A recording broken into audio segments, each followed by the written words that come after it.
If you've ever experienced the gripping suspense of Jaws, you know that feeling of a movie leaving a lasting mark with minimal shark sightings.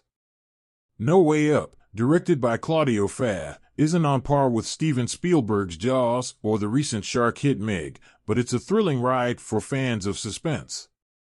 Released in February 2024 in the UK and US, this 1.5-hour film stars Sophie McIntosh, Will Attenborough, Jeremias Amour, Manuel Pacific, Grace Nettle, and more.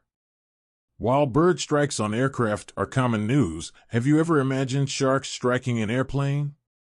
In No Way Up, this wild scenario unfolds as sharks attack a plane. The story begins with a routine morning flight from Los Angeles to Cabo, carrying only a handful of passengers. However, shortly after takeoff, disaster strikes when birds collide with the propeller, causing it to explode and severely damage the aircraft. The plane crashes into the Pacific Ocean, leaving survivors trapped with limited oxygen and surrounded by sharks.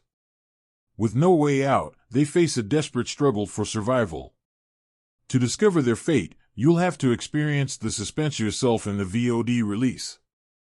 Fans of shark attack thrillers will find No Way Up a satisfying addition to this legacy, but it doesn't exactly push the boat out. The film maintains a gripping pace, with the climax between Ava and the shark being a standout moment. No Way Up falls short in its emotional storytelling, a critical element seen in other disaster and survival thrillers. When we talk about emotional storytelling, two scenarios often stand out. First are those that bring tears of pain and those that elicit tears of joy. Both are equally powerful and capable of leaving a lasting impact. In No Way Up, while the thrill is palpable, the emotional connection with the characters falls short. No Way Up lacks the time and depth needed to forge a strong bond between the audience and its characters.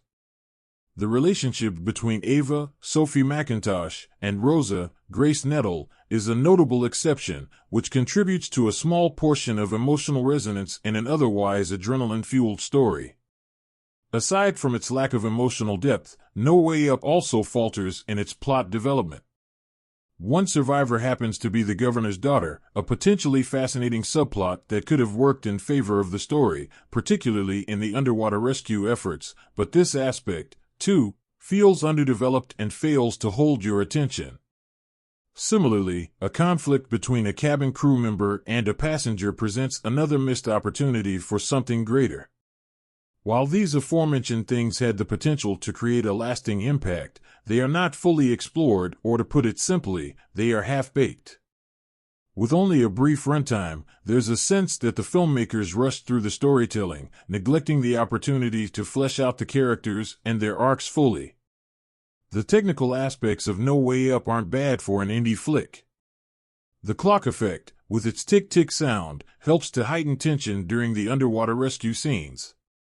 The cinematography, particularly the use of low light underwater, adds to the film's excitement. However, while the film's concept is fascinating, it ultimately falls short in execution. It's clear that there was potential for a much more impactful story, leaving viewers likely to feel disappointed despite some initial promise.